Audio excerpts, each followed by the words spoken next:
Welcome to Season 6 of the Irish Baptist College podcast, Let's Talk. This season is totally unscripted, so what we have is a tub of questions, which if you're watching you can see, if you're listening you can maybe hear, and we're just going to work our way through these unseen questions and give answers as they come. And to help me with that is our academic administrator, Debs McClaughlin. So glad you could join me today, Debbie. I'm very glad too, Davey. Are you sure? Are you sure you've been looking forward to it? Tell the truth. I'm not allowed to lie, am I? I see you with your little cup of dread, but we'll see what it springs out. It'll be fine. So we'll pick questions out. We might not answer all of them. Matt might have a little bit of editing to do for us if we answer and decide we don't like that answer. But what we'll do is we'll just make our way through them and answer what we can as we can. Great. Now, before I ask any of those questions, you're an Arsenal fan. Absolutely. Yeah. So how are you feeling about the run-in for the... I forgot. Matt's an Arsenal fan. We had a fist pump there from the corner of the room. How are you feeling about the run-in for the title? You confident? Hopeful, but then there's always Manchester City, who just always seem to come through. But one of these years, I think we will actually win it.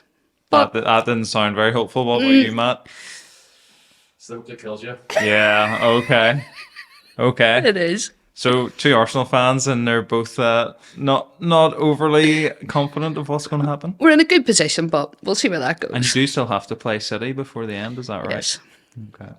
Well, it's better than United anyway. We're going to miss out in 5th place to Aston Villa, so that's how our season's going to end. That's my guess anyway. Okay. Let's start with our questions, Debbie. Okay. Do you have a favourite pet? Well, I am not a big pet lover, but when I was young, we did have cats. Well, that might be controversial to start with. Okay, so you had cats. We had cats, so we had Snowy, Smoky, and Sparky, so you can imagine what colour they were. But then when I was about tech age, I took this notion that I wanted some goldfish. So I got 2 goldfish, but then went off to uni, and I think Dad looked after them more than I did. So I'm not a big pet person, but I did like my fish. They weren't too bad. The fish won out against the cat? Yeah, it would be. Okay. I'm not allergic to cats, so yeah, the fish. Yeah. I don't know if I had a favourite pet, but I would definitely pick dogs over cats. I don't trust cats. Yeah. There's just something about them. You kind of think they're always going to turn on you. Well, I can see your point. And dogs, you have to walk. Well, yes, you have to do that, yeah. So goldfish is good because then you don't need to walk that? You don't need to walk. And they don't argue back and wake you up. Excellent. Okay. We're going to change pace, and I'm going to ask you what you know about Charles Spurgeon. So apparently Charles Spurgeon said, he who knows the difference and always recollects it, the essential difference between law and grace, has grasped the marrow of divinity. So what is the law and the gospel, and how do the two relate to one another? Ultimately, what does Spurgeon mean in this quote? So what about law and gospel, Debbie? You're looking at me absolutely panicked. I'm glad you're easing me into this one. Yeah, well, we'll ask you a question about pets before we got here. So the division between law and grace, law and gospel. It's hard to know exactly what Spurgeon means and what context. Is this in a sermon or is this in one of his books or tracts? So I don't think we can answer ultimately what Spurgeon means in this quote. But the key is understanding the difference between living under law and living under grace and what the good news of the gospel brings. Do you have any reflections on that? I'm sure young people have asked you about Old Testament versus New Testament law, gospel. Yeah, well, whenever you look at the law and trying to live by that and living by good works, we're never going to live up to that. No one is ever going to hit that standard. And just to know that in Christ we have freedom through the grace that he gives us to live out the law in our lives. But it's just like Christ came to fulfill the law. And, that was something that even now, whenever I read back into the Old Testament, how did they, try to keep that? You look through the the way they had to bring sacrifices all the time. Yeah, Christ comes to earth, God comes to earth to live this perfect life that we no longer have to do that, but through him, we have the hope of forgiveness. He was our ultimate sacrifice, and through that freedom we have and living in grace, you know, we still need to live our lives for him. We still need to follow that law, but that God, Christ has done everything for us, and he will help us. Yeah. That's really helpful, Debbie, and holding those two things together, because often people pull them together apart, and we've left the law behind and we live by grace. But actually, when grace takes root in our lives, it gives us the desire to live by the law, and the desire there. And there is a new law in Christ in the New Testament, and ethics and morals that we're to live by.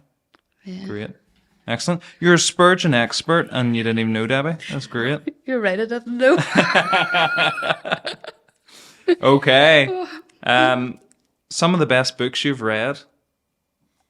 So what are your top picks if people ask you for the best books you've ever read? Well, there's one, and I do often say this at young people's meeting because I do think it is a great book. It's The Gospel Changes Everything by Shaquille Crowe.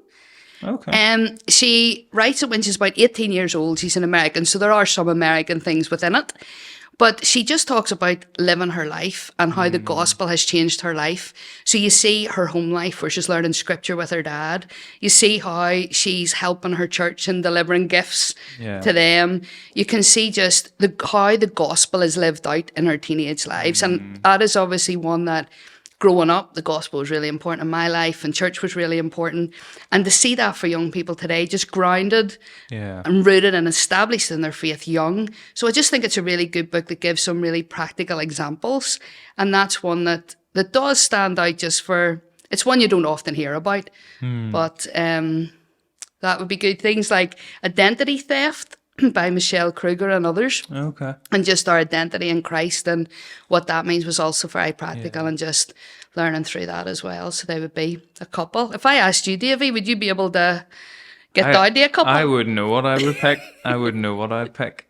I find questions like this really hard. What are some of the best books you've ever read? You know, let me ask you a question while I continue to think about what I'm going to answer. Okay.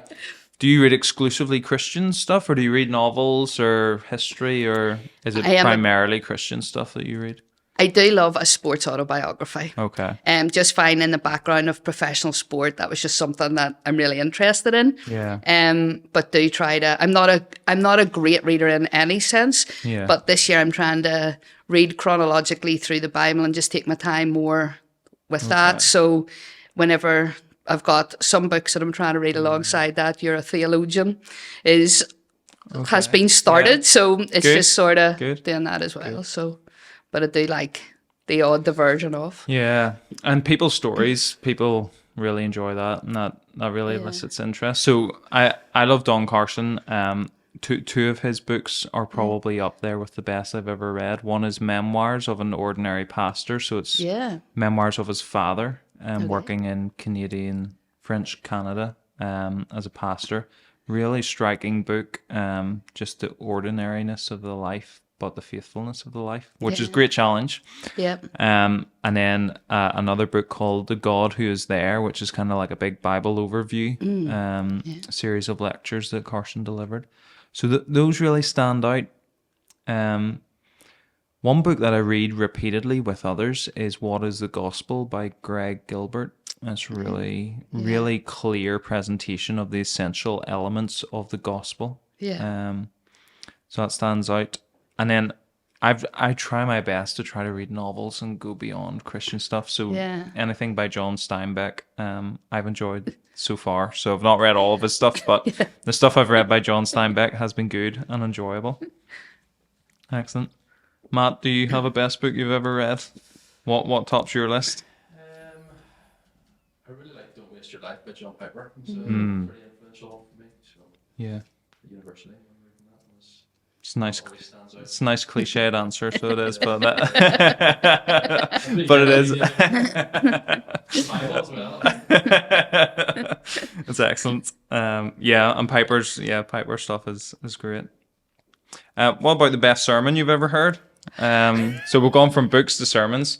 Best sermon you've ever heard?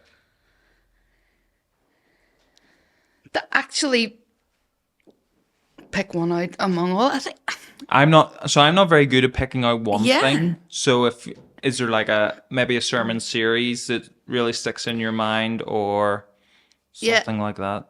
Yeah, I remember just whenever I was, really starting to understand the Bible and series on things like the commandments or the Beatitudes, things that really just got you thinking for yourself, were really helpful. I do like a study in a book, like the book of Jonah or the book of Ruth. And even though you might hear those being preached by different people and how they bring out different things, but essentially the truth of those books. So yeah, I think it's more ones like that, rather than one specific, but just working through something and understanding more to be able to then go and apply it, and just learning from the lives of Bible characters as well, that they were real people living in a real world and facing some of the same things that we are. Not that we're in the the sea and in the belly of a big fish, but Similarities there. Yeah, I think this question came up on another episode of this podcast, and so I very vividly remember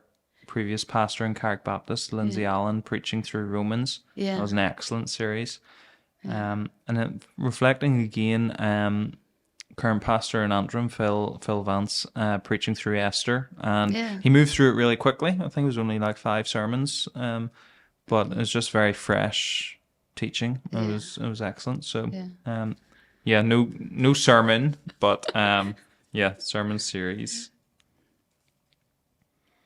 Oh, I've got that question before, so we'll move on. Where's the best place you've ever been on holiday? Oh, Highlights for holiday? every holiday I think can be good for the people you're with or the place you go, but I think probably the standout one for me would have been the first time I was ever out of Europe in Papua New Guinea. Just that completely different culture and seeing a completely different way of life, from flying over inactive volcanoes to active volcanoes, over jungle, seeing smoke coming out of the jungle, realising people were living there, and the smells, and even going to the beach on the back of a lorry. You didn't have to wear a seatbelt, and some of the people were like throwing things at you as you drove down there. It was just so different, but I loved that, and I think that then gave me a real love of wanting to go on and travel to other places. So and was that just a pure holiday, or were you like visiting friends or family or people you knew, or? Yeah, it was a family from the church who were out there as missionaries. So I went out, so the whole holiday was 5 weeks. Wow, so brilliant. It was like quite the experience for the first time, the other end of the world, being away. But yeah, so that probably just seeing there was more to the world, I think, just for that. So, but yeah. And those are holidays you remember more than the ones you go to a hotel and lie in a sun lounger for a week, I don't think I could do that. Yeah. I've done Disneyland Paris a couple of times. It is really good. If you let your inner child out, you can really enjoy it. And I've been to Lapland to see the real Santa as well. So that's pretty cool. Yeah. But I do think Washington DC probably tops the list in terms of just interesting things to see and visit, and a fan of the West Wing, so that kind of helps going to Washington. Brings it to life. Yeah. Okay. I'm going to change this question slightly. So it's a question aimed towards the lecturers in terms of choosing their chosen fields where they end up teaching. So New Testament, Old Testament, church history, that kind of thing. Your role in the college is slightly different, so you're not doing any teaching. Largely administrative. Yeah. But I think, talking to you, seeing you in action, you see that as a calling and a way of serving Christ in His church. And you do that here in the college part-time. You do that with Newton Ards Baptist Church part-time. You're administrating there as well. Yeah. So can you give us some insights into how God kind of fanned that desire and interest in administration and serving Him and His people in that way? Yeah, so obviously for 18 years I was a PE teacher, loved my sport, but even whenever I started that, I thought you can't be a PE teacher all your life. It comes to a point that you won't be able to do that physically for the best of the pupils.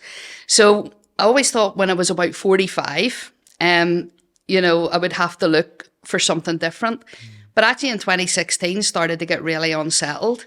And I thought, well, what would I want next. And the 3 things I come up with were I love working with children and youth. I didn't want it to interfere with my church. And maybe more that office admin side. It was just, with school, you were doing a lot of admin and so forth. So then I went part-time into the church. So there was a lot of organising, coordinating youth work, admin. So I really enjoyed that. And you could see, obviously, there was a bigger purpose for the job. Yeah. You were doing something to impact lives and just ways of helping to get the gospel out to people, however that was. And that was just something that I really enjoyed, and there was a real purpose to going to work. So then, as I say, in January last year, just started to get unsettled. And whenever I thought of something going forward, it would have been more that admin end. And then the role came up here. But just to see even what I'm doing and how the staff don't need to take time out to do what I'm doing, and they can then go and have more time with the students to be able to lecture, and that preparation time, which is then helping our future generation of gospel workers. So to me, it's something small, but it's something that's needed. So it's something I enjoy. Yeah, for sure. Doing so. For sure. We need excellent administrators in order for things like a college or an association or even a church to function well and function smoothly. Yeah. Stuff needs to be well organised. Yeah, so. Great. Let's keep going, see how many more we can squeeze in. Would you rather be attacked by 50 duck-sized horses or 1 horse-sized duck? Well, the 1 horse-sized duck would be eyeballing me. So maybe the 50 duck-sized horses. And I couldn't really run that fast, but yeah, we'd probably put up with that more. I'm with you. Yeah. Ducks terrify me at the size they are. Never mind if they were the size of a horse. That's a frightening thing to think about. So, good shout. Do you have a favorite TV series that you could watch over and over and over again? Something you could watch repeatedly? It wouldn't really be a series. Sometimes I love watching, as I say, sport documentaries and behind the scenes. Okay. I would sort of watch them the other time. I'm not really someone who would go back and watch. Probably the one that stands out for being able to pick up at any time is Friends. You always get a laugh, doesn't worry about the series, but I'm not really someone that keeps going back over a TV series. Okay. Unless it's Arsenal winning the league this year, Davey, then we'll keep repeating that one. Yeah. Okay, yeah. You'll be watching that one on your own too, well. Matt might join me. What's your usual coffee order? So do you like coffee? I do like coffee, but I am by no means a coffee snob. It would be like a 1-shot latte or cappuccino. Just something I don't really like strong So you don't go in for all the flavours and all those kinds of things. No. You just plain and simple. Yes. I can't answer that question because I don't like coffee. You want to answer the question about 10 tribes of Israel being wiped out, or do you want to leave that for Sarah? Yeah, Sarah, that'd be Sarah good for Sarah. Sarah can do that one. Great. Okay. You don't want to answer that one either. That's about recruiting new staff. Let's see. Do you have a nickname? And if so, what is it? Or have you had a nickname? Well, whenever you're called Deborah and you have Debbie and Debs, I think that's enough, 3 names, but I don't have a current nickname. But whenever I was at school, I was Tinky Winky. Okay. And that was because the Teletubbies were big then. And I was the hockey goalkeeper. Have they ever been big? There you go. Oh, they were maybe before your time. So it was like the full hockey goalkeeping gear, but my shirt was purple. So that's so how that one came out. So you played hockey? Yes, I did. All through school? Yes, all through school. Absolutely loved it. There's like an equivalent schools cup for hockey. Yes. Did you ever do well in that? Yes, we won that in 1997. And then we went down and won the All-Ireland as well. With you and Nets? With me and Nets, Tinky Winky and Nets. Yes, and then the next year we went undefeated. I did not know that. Did you? Yeah. There you are. We got right through to the Ulster final again, undefeated, went to penalty strokes. Oh. I saved 3 out of 5. Oh. Then it went to sudden death and we lost. Oh. Gutted. but wasn't meant to be. So you almost had an Invincible season, which... Almost. Yeah. Almost. That's an Arsenal reference for those who didn't follow that, but there you go. Great. This one's not even a question. Stewarding finances. Mm-hmm. Any tips for being wise with money? Well, anybody Is there any that knows me practical is things probably... you've done that helps? Because I live on my own, I'm so conscious of if something breaks, I have to pay for it. So in one way, I'm quite tight with my money that way. I keep like a real eye on it because I think I have to have that way. But it's also very important to follow God's command in that tithing and also giving where I can the other missionary things. And I think, no matter how much there is, that is what God has asked him for what he has done in my life. Yeah. That is something that I want to do. Sure. Not that I have to do it, as it were. I want to do that. And then anything else. So if I have to cut out something, that's what I'll do. But at the minute, I'm trying to look, and plan maybe for a holiday or whatever that way as well. Yeah. So, but I think definitely I wouldn't go mad with money and just, I had a great aunt. She used to say, the Lord giveth to me to give to you. And it is, the Lord lends us this money and we have to be sensible with it. Yeah. So, yeah, that's helpful. It's not ultimately, it's not really ours. No. We're just stewarding it. Yeah. And to give us what we need, and to do that. So I don't drive a Ferrari yet. I like the hope and ambition in that. Yeah. We've nearly done time. Do you want to do one more question? You're going to be... Depends what that question is. Let's be brave and see what I can dig out of here for you. Okay. Who is the most intelligent person you know? Yeah, I bet you're wishing you ended the podcast now 10 seconds ago. Yes. Intelligent person. Probably, it'd be so embarrassed. My friend Mike Holland, who is actually the grandson of Pastor Jim McBratney. So I would go out to their house or whatever on holidays around the world.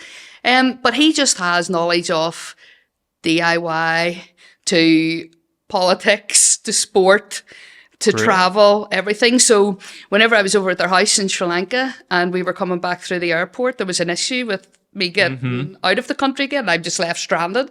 So he came and rescued me and that knew what to do. So yeah, just someone that... Great. Just, yeah. Excellent. Maybe Mike, yeah. Good shout out there. Hopefully he's listening to the podcast. If he's not, you can point him in the direction of it. I will. Make sure that... your compliment doesn't go unheard. Oh, absolutely. Yeah. Okay, well, great, Debbie. Thank you so much for your time. Thank you. Thank you for fielding those questions with me, and appreciate that in a busy day as well. And thank you, listeners, for joining us. Hope it's been helpful, enjoyable, enlightening, and we look forward to seeing you next time.